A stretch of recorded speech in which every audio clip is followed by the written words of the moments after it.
Hello, fashion historians, and welcome to our journey through time, exploring the cradle of civilization, ancient Mesopotamia.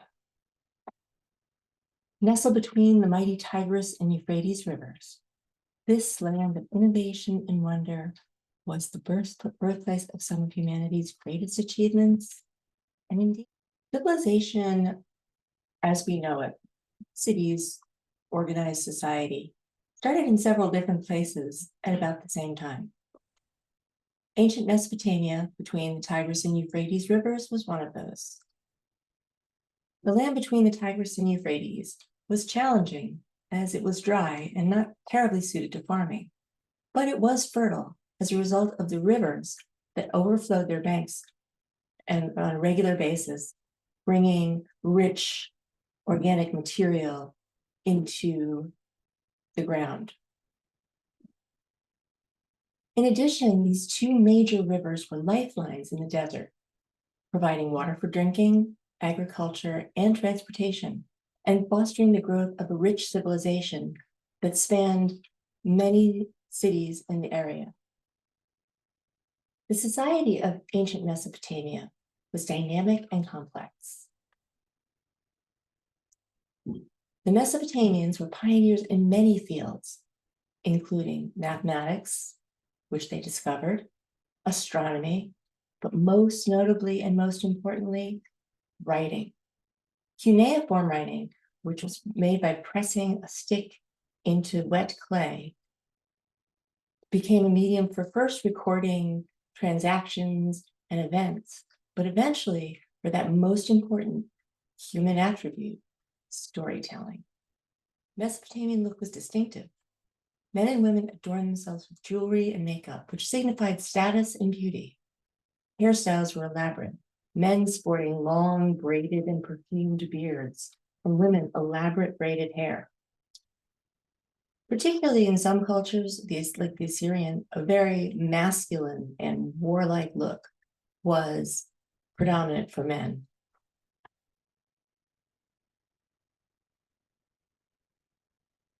As the weather moderated and warmed, humans were able to create permanent settlements. Growing crops and raising animals for milk and meat and wool allowed people to stay in one place long enough to build houses and start to develop crafts and the arts. Settlements grew into towns and eventually into cities. The land in the areas of the first cities was dry and dusty and not great for growing crops, but it lay between two great rivers, the Tigris and the Euphrates. In fact, this is an area called the Fertile Crescent, and it is also called the cradle of civilization, one of the first places that true civilizations emerged, complex societies. In fact, the word for this area, Mesopotamia, means between two rivers. And you can see these rivers here, the Tigris and the Euphrates, were central to this area. It was in the middle of a vast desert it was this vast desert all around them. So the peoples of Mesopotamia relied upon these two rivers to provide drinking water, agricultural irrigation, and major transportation routes. Over centuries, the flood pulse of the Tigris and Euphrates left the southern plains of what is now Iraq some of the richest soil in the Near East. Irrigation channels enabled agriculture, and the dust and water created the mud bricks that were used for making massive building structures that formed these states. As you can see, the fortifications outside the walls were created, and in the middle of each of these cities of Mesopotamia, in the middle of each of the cities of ancient Mesopotamia, you would find a pyramid to the gods called a ziggurat.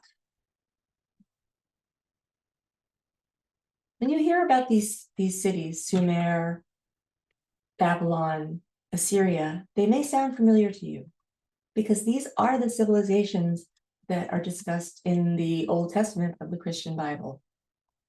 The oldest of them is called was called Sumer or Ur.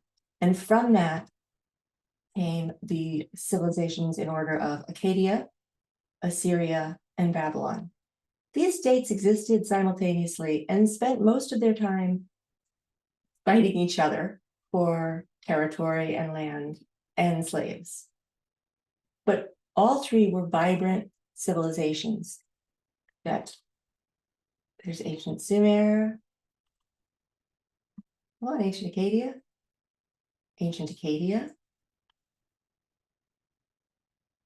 Assyria, and Babylon.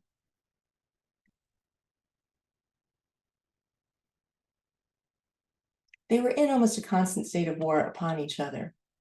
Although they overlap in time, it's clear that the earliest of these civilizations were the Sumerians, and that was a culture that began around 6500 BCE.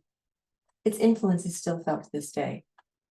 The early people, the Sumerians and the other inhabitants of Mesopotamia, invented math, astronomy, which helped them to figure out time, and divided the day into 24 hours for the first time. They divided the year into 12 months, which our calendar still does today. But most importantly, they developed writing, taking us from prehistory into history. By pressing into wet mud with a sharpened stick, they developed a system of record keeping and storing information.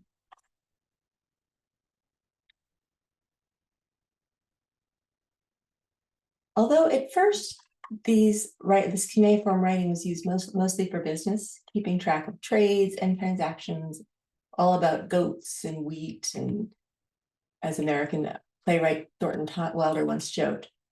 But soon cuneiform writing became a way to document events, keep histories, and tell stories of gods and heroes. Humans are storytelling animals and have been from prehistory on. Stories enable us to make sense of our world and to convey our values for future generations. There are tablets from this ancient time that describe, for example, an early creation story in which the gods were annoyed at humanity for keeping them up at night with their noise. And so they decided to flood the world and kill everything. Fortunately, a fellow named Utanapishti has the good sense to create a giant ship and to take 2 of every animal on it. Is it a familiar story? It is a story that repeats throughout many, many cultures from the ancient times. Now, the Tigris and Euphrates were very floody rivers. So was there a flood that overtook the entire world? Perhaps, but perhaps it was just the known world. The Epic of Gilgamesh is the first recorded story, and it is an adventure story. It tells the story of a man who's a bad king, and then he's an even worse man. He rapes brides on their wedding nights, not his bride, other people's brides. But eventually he finds redemption through a quest and a series of trials, and developing a true friendship with his buddy Enkidu. Let's take a quick look at some of the other cultures in the area and time, and note that they all had some similarities. Some were more interested in conquest and empire building, like the Assyrians, who here, this great winged bull is an Assyrian statue. And the Babylonians, who were renowned for their culture and libraries and beautiful gardens. The Hanging Gardens of Babylon were one of the 7 wonders of the ancient world. They, of course, do not exist anymore. All the civilizations were warring with each other, and over generations, they would fight constantly. The Assyrians taking over the Babylonians, and the Babylonians taking over the Assyrians. As a result, the cultures mixed, and although they had similar qualities, had distinct qualities as well. But overall, through our historian lens, as we've discussed, let's look at this. The values. What did their society value? What was daily life like? What was the role of women in society? What resources were available for clothing? And what was the overall look of the ancient civilizations?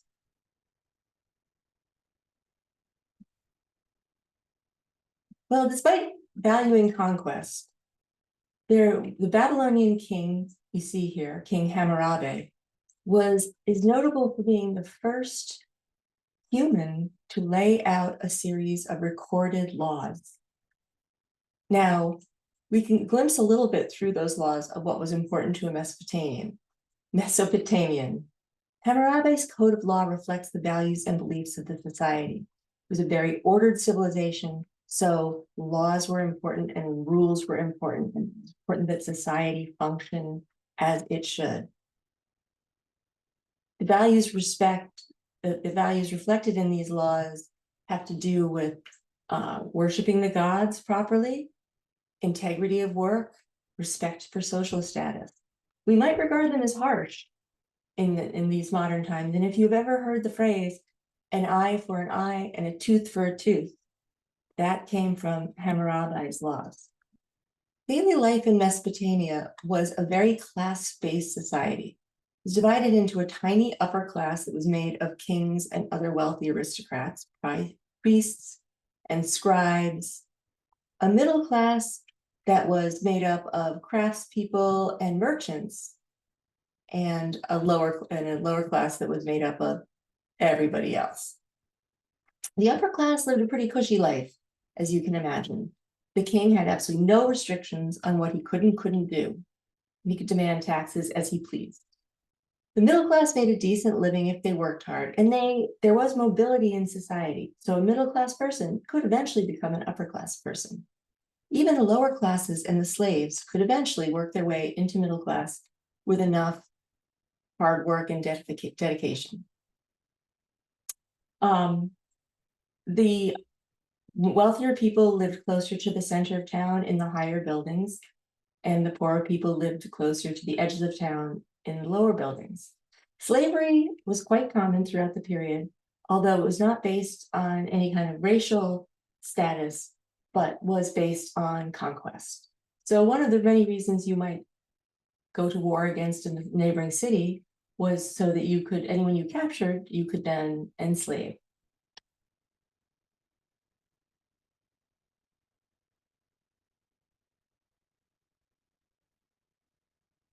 Women in the Mesopotamian society were respected for their roles particularly as mothers, and seen as the center to the family and the household.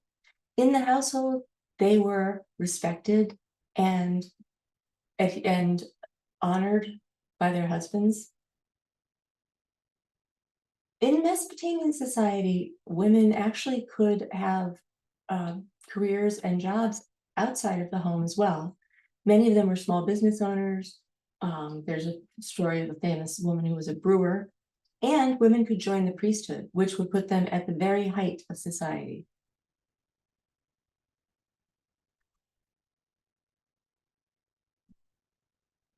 The resources that they had available to them was the wool. As you remember, they're domesticating sheep and goats and weaving wool from that.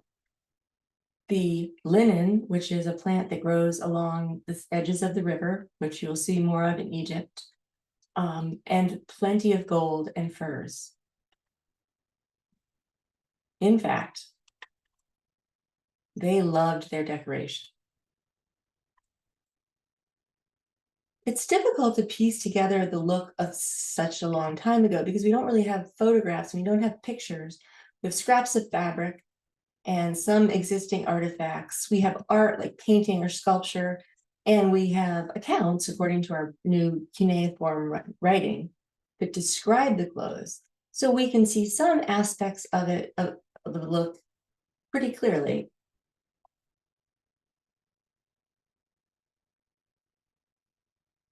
The Mesopotamian time was a time when a manly man look was in fashion. Some of the earlier Sumerian art shows shaved men with large eyes and sort of elaborate skirts, but they were likely priests. Most depictions of men throughout the region in the period show very muscly fellows with long, elaborately curled beards and hair.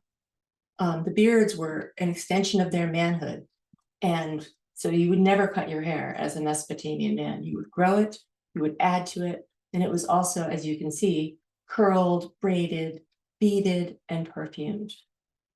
But look at the size of the legs on that fella, you know, this is a warrior, a man's man.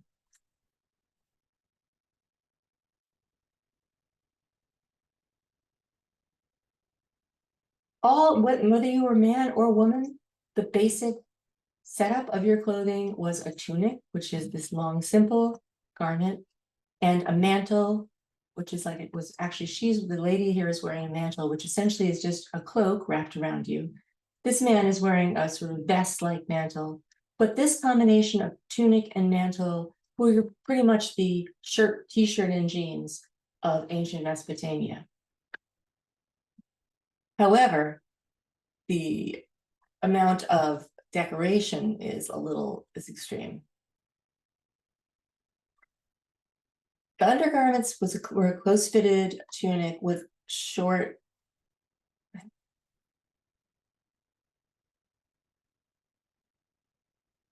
The undergarment seems to be a close-fitting tunic with short sleeves, over which they would wear a throw or a mantle. Many of these would be made of wool or silk, as silk had been made of wool or silk. Notice that despite the simplicity of the cutting and the sewing, these are basically just square shapes. Much time has been spent on beading, prints, and they loved fringe. The more lavish, the more gold, the better. Speaking of gold, the Mesopotamians loved jewelry. Both men and women wore bracelets, anklets, and necklaces of semi-precious stones and gold. Women in particular wore hammered gold headdresses with an amazing complexity and style. Like these are actual Mesopotamian headdresses that are in a museum now, and you can see they were gold flowers sticking up from them, and these gold sort of like cages, hair cages, very elaborate. Notice this beaded cape and headdress. Flower and petal motifs were common actually for both men and women. Here we have a picture of a fossil that is found from the time, and you can see this woman, her skull, and also the remains of this incredible golden headdress and incredible bead necklace.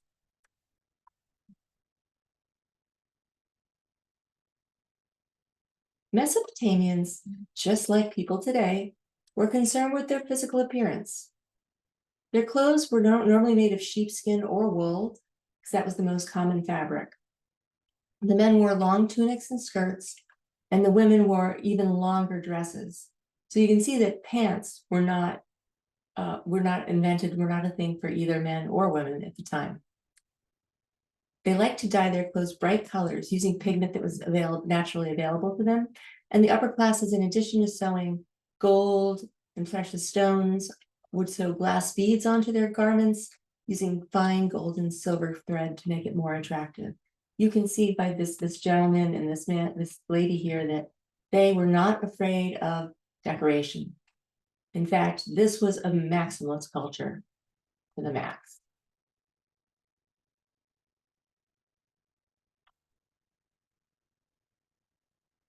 The dress, now, as we get later in the period, you can see that the dress worn by the Babylonians over here and the Assyrians evolved into a more sophisticated version of the previous Sumerian Akkadian styles.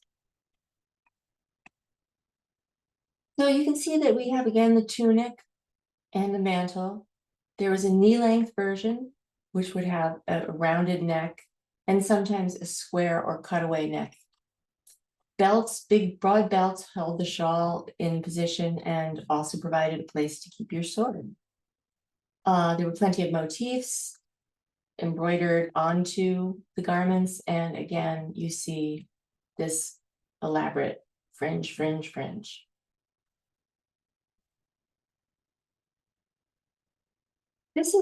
We've covered an awful lot of time very quickly in the study of the fashion of the early city-states and civilizations of the Tigris-Euphrates Valley.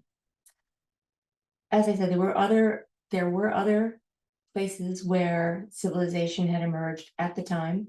We'll talk more about that in our next class, and move on to what would become one of the most dominant and both aesthetically and politically and in every other way culture of the area, which is the ancient Egyptian.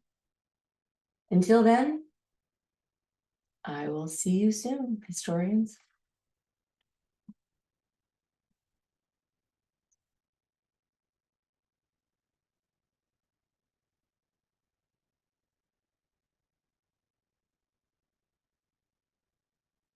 Tunic and shawl or mantle were the basis of all garments for men and women throughout the period and throughout the different city-states. It was often richly embroidered with geometric patterns of gold, and especially fringe. They loved a tassel, those ancient Mesopotamians. The fashion of ancient Mesopotamia tells a story of people. The fashion of ancient Mesopotamia tells a story of people who are deeply connected to their land, resources, and cultural values. Their legacy